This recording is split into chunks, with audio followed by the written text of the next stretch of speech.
ગુજરાતનું સૌથી મોટું સ્કેમ કરનાર બીઝેડ ગ્રુપ પર સીઆઈડીએ દરોડા પાડ્યા છે। ઉત્તર ગુજરાતમાં બીઝેડ ગ્રુપ પર સીઆઈડીની મોટી તવાઈ। અરવલ્લીના બીઝેડ ગ્રુપના એજન્ટો પર સીઆઈડીની ટીમે દરોડા પાડ્યા છે। આ સાથે મેઘરજ, મોડાસા, હિંમતનગરમાં પણ સીઆઈડીની ટીમે દરોડા પાડ્યા હોવાની માહિતી મળી રહી છે। બેફામ પોન્ઝી સ્કીમ ચલાવતી કંપનીઓ પર દરોડાની કાર્યવાહી કરવામાં આવી રહી છે। મહત્વનું છે કે અનેક લોકોના રૂપિયા પોન્ઝી સ્કીમમાં લાગેલા હતા અને મોટું વ્યાજ આપનારની મુખ્ય બ્રાન્ચ પર પોલીસે ધામા નાખ્યા છે। પોલીસ દ્વારા હાલ તો બંને ઓફિસોમાં દસ્તાવેજોની તપાસ કરવામાં આવી રહી છે। એજન્ટો ભૂગર્ભમાં ઉતરી ગયા છે। પોલીસે ઓફિસોમાં તપાસ હાથ ધરી છે। આજ મુદ્દે વધુ જાણકારી સાથે જોડાઈ ગયા છે સંવાદદાતા કલ્પિન ત્રિવેદી।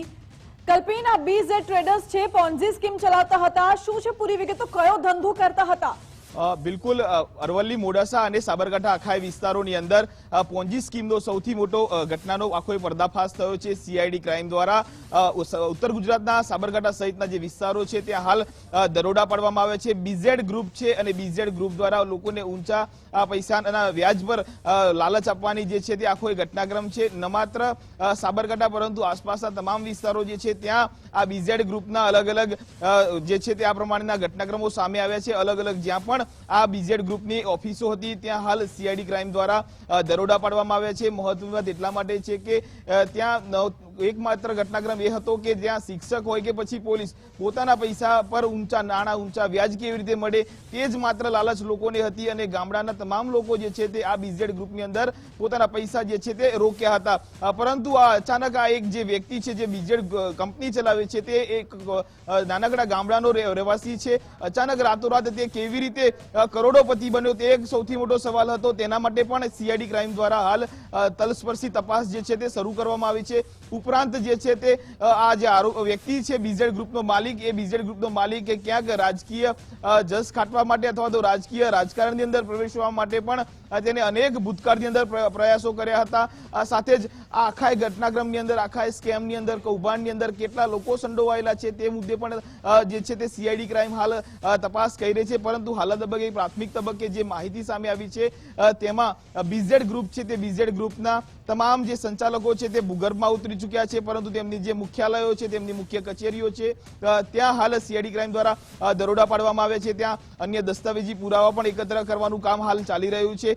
તપાસના અંતે ફળશ્રુતિના ભાગરૂપે આખરે સીઆઈડી ક્રાઇમને શું હાથ લાગે છે તે પર સૌ કોઈની નજર છે। પરંતુ હાલ સ્થાનિક લોકોની જો વાત કરીએ તો સ્થાનિક લોકો પણ એ માંગ કરી રહ્યા છે કે આ સમગ્ર કેસની અંદર સીઆઈડી ક્રાઇમ ભલે તપાસ કરે પરંતુ ઈડી અને ઇન્કમ ટેક્સ પણ જો તપાસ કરશે તો ચોક્કસથી મોટા બેનામી વ્યવહારો જે છે તે પણ થયાનું આખા ઘટનાક્રમની અંદર, આખા કૌભાંડની અંદર સામે આવે તેમ છે, પ્રબળ શક્યતાઓ છે। એટલે જોવું એ રહ્યું કે આ સમગ્ર કેસની તલસ્પર્શી તપાસના અંતે શું ફળશ્રુતિ બહાર આવે છે, આરોપીઓ સુધી પોલીસ કે સીઆઈડી પહોંચી શકે છે કે કેમ તે પણ એક સૌથી મોટો સવાલ છે। કારણ કે જ્યારથી આખો ઘટનાક્રમ સામે આવ્યો હતો ત્યારથી તમામ આરોપીઓ છે, તમામ સંચાલકો છે તે ભૂગર્ભમાં ઉતરી ચૂક્યા છે। સાબરકાંઠા હોય, અરવલ્લી હોય, મેઘરજ હોય, આખાએ કાંઠાએ તમામ વિસ્તારની અંદર જે છે તે તેમના દ્વારા કૌભાંડ આચરવામાં આવ્યું છે। તમામ લોકો સાથે છેતરપિંડી કરવામાં આવી છે। એ સાક્ષર વ્યક્તિ હોય કે પછી અસાક્ષર વ્યક્તિ હોય, તમામ લોકો પાસેથી તેઓ છેતરપિંડી કરી ઊંચા નાણાં જે છે તે વસૂલ્યા છે। આખો ઘટનાક્રમ છે તે ન માત્ર આજથી ચાલતો હતો પરંતુ છેલ્લા ઘણા સમયથી આખું કૌભાંડ ખૂબ સુનિયોજિત રીતે ચાલતું હતું। પરંતુ ક્યાંક એવી એક બે ઘટનાઓ બની જેથી આખું કૌભાંડ જે છે તે બહાર આવ્યું છે। પરંતુ હાલ આ આખી ઘટનાની અંદર સીઆઈડી ક્રાઇમે તપાસ તેજ કરી દીધી છે। તપાસના અંતે શું બહાર આવે છે તે હાલ તો સૌ કોઈની નજર છે। જી ઓકે કલ્પિન, આભાર આપનો। મહત્વનું છે કે અત્યારે સીઆઈડી ક્રાઇમ તપાસ કરી રહી છે અને તપાસમાં શું બહાર આવે છે તે જોવું પણ મહત્વનું બની રહેશે। મારી સાથે વધુ જાણકારી સાથે જોડાઈ ગયા છે સંવાદદાતા યશ ઉપાધ્યાય સાબરકાંઠાથી। યશ, સીઆઈડી ક્રાઇમ અત્યારે ત્યાં કયા પ્રકારની કાર્યવાહી કરી રહી છે, ક્યાં ક્યાં તવાઈ બોલાવવામાં આવી છે? જે ચોક્કસ જ વાત કરવામાં આવે તો બપોર બાદ જે કાર્યવાહી સાબરકાંઠા જિલ્લામાં કરવામાં આવી હતી, બીજેડ નામની જે પેઢી ચાલી રહી હતી, અવારનવાર સોશિયલ મીડિયામાં મેસેજ પણ તેના નામના જે વાયરલ થયા હતા તે લોકોને 5 થી 7% વ્યાજ આપવામાં આવે છે। કઈ રીતે આપવામાં આવે છે? જે વ્યક્તિ 5 વર્ષ પહેલા સહિત ન હતો તે વ્યક્તિ અત્યારે આટલી જાહો જલાલીમાં જિંદગી કઈ રીતે જીવી રહ્યો છે તે લોકો માટે પણ એક સવાલ, એક પ્રશ્ન ઉભો થયો હતો। તે પોતે પણ અમુક જે પોતાના ભાષણમાં સ્વીકાર્યું છે કે હું જે આવ્યો છું, મારી મહેનતથી આવ્યો છું, 5 વર્ષ પહેલા મારી પાસે 10 વર્ષ પહેલા કશું જ નહોતું, તો આ કઈ રીતે આ બધું સામ્રાજ્ય ઉભું થયું તે પણ એક પ્રશ્ન હતો, જેને લઈને અવારનવાર સોશિયલ મીડિયા હોય કે દરેક જગ્યા મેસેજો વાયરલ થયા હતા. તેને લઈને સીઆઈડી ક્રાઇમ પણ છેલ્લા 10 દિવસથી શોધખોળ કરી રહી હતી કે આજે મીડિયામાં કે તમામ જગ્યાએ જે અહેવાલ ચાલી રહ્યા છે ત્યારબાદ તે લોકોએ 10 દિવસ સાબરકાંઠા અરવલ્લીની મુલાકાત લીધી હતી. સાબરકાંઠા અરવલ્લી લઈને બીજા નામની જે પેઢી છે તે સૌરાષ્ટ્ર સુધી કઈ રીતે પહોંચી, સૌરાષ્ટ્ર સુધી ઓફિસો બનાવવામાં આવી, કઈ રીતે પોતાનો ધંધો ચલાવી રહ્યા છે, લોકોને કઈ રીતે આટલા રૂપિયા આપવામાં આવી રહ્યા છે કે બેંક જેવી બેંક પણ 3% વધુ વ્યાજ નથી આપી શકતી. તો આ પ્રાઇવેટ પેઢીઓ છે કઈ રીતે સ્કીમો ચલાવે છે, કઈ રીતે લોકોને પૈસા આપે છે, બિટકોઇનના નામે પૈસા રોકવામાં આવતા હોય છે, પરંતુ ક્યાંક ને ક્યાંક લોકોને છેતરપિંડી કરતા હોય તેવા પણ અમે પ્રશ્નો ઉભા થયા હોય છે. ભૂતકાળમાં પણ તેવી ઘણી વાતો સામે આવી છે કે લોકો સાથે છેતરપિંડી થઈ છે, લોકોને આત્મહત્યા કરવા સુધીનો વારો આવ્યો છે, પરંતુ કોઈ પણ કાર્યવાહી તે સમય પણ નથી થઈ. હજુ પણ સરકાર કેમ આના પર કાર્યવાહી નથી કરતી તે પણ સ્થાનિક લોકોના મુખ્ય ચર્ચા રહ્યું છે કે આવી જે સાબરકાંઠા અરવલ્લીમાં નાની મોટી પોચી સ્કીમો છે, 18 સ્કીમો ચાલી રહી છે, તેઓ પણ કોઈ પણ પ્રકારની તવાઈ છે કરવામાં નથી આવતી. લોકો મન ફાવે તેમ લોકોના પૈસા લઈ રહ્યા છે, ઇન્વેસ્ટ કરી રહ્યા છે, કઈ જગ્યાએ ઇન્વેસ્ટ કરી રહ્યા છે તે તમામ જગ્યા ઉપર હાલ તો સીઆઈડી ક્રાઇમનો મોડી રાત થઈ તેમ છતાં પણ તપાસ હજુ ચાલુ છે અને તપાસમાં અંતે શું બહાર આવશે તે આમના સમય બતાવશે. પરંતુ સીઆઈડી ક્રાઇમે જે દરોડા પાડ્યા છે જેને લઈને તમામ જે સાબરકાંઠા અરવલ્લીની જે તમામ જે પેઢી આવી તેમાં શટર બંધ જોવા મળ્યા હતા. એટલે કે જે પોતે લોકો છે તે ભૂગર્ભમાં ઉતરી ગયા છે અને ક્યાંક ને ક્યાંક જે ભીનું સંકેલવાની કોશિશ કરવામાં આવી રહી છે, પરંતુ આવનાર સમય શું બહાર આવશે તે સમય જ બતાવશે. જી ઓકે યશ, આભાર આપનો. મહત્વનું છે કે સાબરકાંઠામાં તો દરોડા પાડ્યા છે, સાથે અરવલ્લીમાં પણ કાર્યવાહી કરવામાં આવી રહી છે. અરવલ્લીથી સંબંધિત વિપુલ રાણા જોડાઈ ગયા છે. વિપુલ, અરવલ્લીનું શું કનેક્શન છે આ પોન્ઝી સ્કીમ સાથે? બિલકુલ, અરવલ્લી જિલ્લામાં પણ જે બીજેડ ગ્રુપની જે એજન્ટોની ઓફિસો છે ત્યાં આગળ આજ બપોર બાદ જે સીઆઈડી ક્રાઇમ દ્વારા તપાસ હાથ ધરવામાં આવી હતી, દરોડા પાડવામાં આવ્યા હતા. ખાસ કરીને મોડાસા અને માલપુર ખાતેની જે જુદી જુદી બ્રાન્ચો આવેલી છે, 2 થી વધુ જે બ્રાન્ચો છે તે બ્રાન્ચો ઉપર સીઆઈડી ક્રાઇમ દ્વારા સમગ્ર જે દસ્તાવેજો હતા તેની તપાસ કરવામાં આવી હતી. હાલ જે સીઆઈડી ક્રાઇમ છે તે મોડાસા ઓફિસ ઉપર અત્યારે મોડે સુધી પણ હાલ તપાસનો દોર ચાલુ રાખ્યો છે. સીઆઈડી ક્રાઇમ અત્યારે તપાસ કરી રહી છે. સીઆઈડી ક્રાઇમ દ્વારા જે દસ્તાવેજો છે, જુદા જુદા પ્રકારના જે વધુ વ્યાજ આપવાની જે લાલચો છે, જે લોભામણી લાલચો આપવામાં આવી રહી છે તે કયા પ્રકારે આપવામાં આવી છે, સમગ્ર મામલે હાલ સીઆઈડી ક્રાઇમ તપાસ કરી રહી છે. જે તપાસ છે તે તપાસ પૂરી થયા બાદ જ જે સત્ય છે તે સામે આવી શકશે. જે સીઆઈડી ક્રાઇમના દરોડાને લઈને જે એજન્ટો છે તે એજન્ટો હાલ ભૂગર્ભમાં ઉતરી ગયા છે. બીજેડ ગ્રુપની જે ઓફિસો છે ત્યાં અત્યારે શટર પડેલા જોવા મળી રહ્યા છે. ત્યારે સમગ્ર જે તપાસનો દોર ચાલુ થતા જે રોકાણકારો છે, જે લોકોએ જે મોટું રોકાણ કર્યું છે તે રોકાણકારોની અંદર પણ એક ફફડાટનો દોર જોવા મળી રહ્યો છે. ઓકે વિપુલ, આભાર આપનો.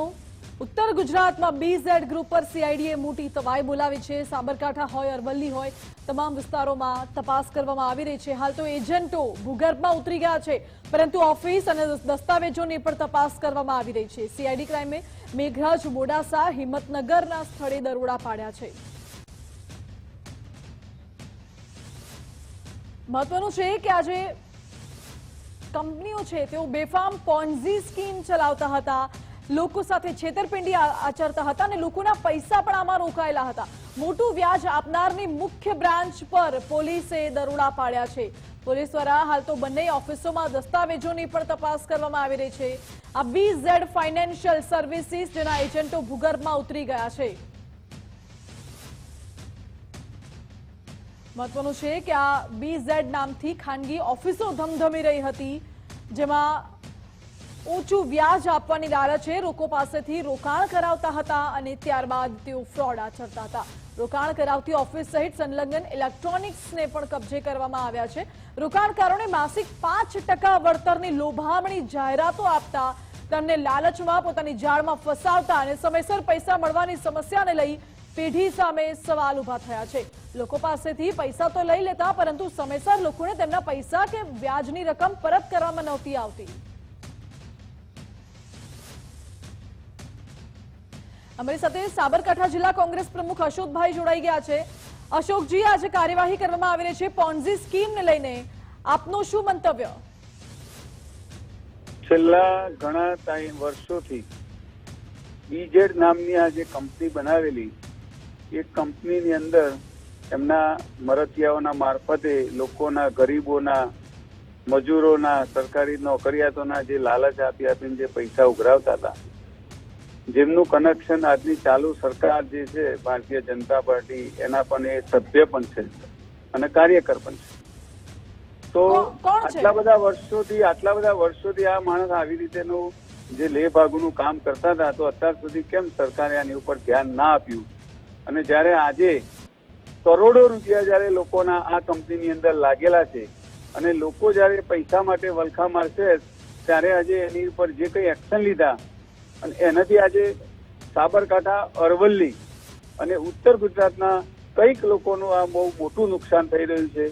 આના પહેલા પણ અગાઉ હિંમતનગરની અંદર આવી 4-5 કંપનીઓ હતી જે આ રીતે જ લોકોના પૈસા હડપ કરી અને આજે હિંમતનગર છોડીને ક્યાંક ને ક્યાંક નાસી ગયેલા છે. ઓકે અશોકજી, આપની શું માંગ? હલો જી હલો, બોલો. અશોકજી, આપની શું માંગ છે આ ઘટનાને લઈને? કડક કાર્યવાહી થવી જોઈએ. ઓકે, નાનામાં નાના મજૂરોના, સરકારી કર્મચારીઓના જે પૈસા છે ખરેખર સરકારે પરત કરાવવા જોઈએ. ઓકે, હા. ઓકે અશોકજી, આભાર આપનો. કડક કાર્યવાહીની માંગ કોંગ્રેસ દ્વારા કરવામાં આવી રહી છે, જ્યારે વરિષ્ઠ પત્રકાર રસિકભાઈ જોડાઈ ગયા છે. રસિકભાઈ, કોંગ્રેસનો એવો આરોપ છે કે છેલ્લા ઘણા સમયથી, વર્ષોથી આ પ્રકારની સ્કીમ અને આ ટ્રેડર્સ ધમધમે છે અને કોઈ જ કાર્યવાહી કરવામાં શું કામ નથી આવતી? શું કોઈના ધ્યાને આ વાત નહોતી આવી કે કેમ, તે પણ સવાલ ઉઠે છે. અમે ફરી એકવાર વરિષ્ઠ પત્રકાર સાથે જોડાવાનો પ્રયત્ન કરીશું. હાલ ફોન કપાઈ ગયું છે. મહત્વનું એ છે કે છેલ્લા કેટલાય વર્ષોથી ન જાણે આ BZ ટ્રેડર્સે અનેક લોકોના રૂપિયા પડાવ્યા હશે, અનેક લોકોના રૂપિયા લીધા હશે અને ત્યારબાદ વ્યાજની લાલચ આપીને તેમને પૈસા પણ નથી આપ્યા અને અત્યારે આના સંચાલકો ભૂગર્ભમાં ઉતરી ગયા છે. આ કેટલું મોટું નેટવર્ક હશે, આપ વિચાર કરો. જ્યારે એક કોંગ્રેસના નેતા એવું કહે છે કે આ તો એક છે, આવી તો ઘણી બધી છે જે વર્ષોથી ચાલે છે, લોકોના પૈસા લે છે ઊંચા વ્યાજે અને ત્યારબાદ તેમને પૈસા પરત પણ નથી કરતી.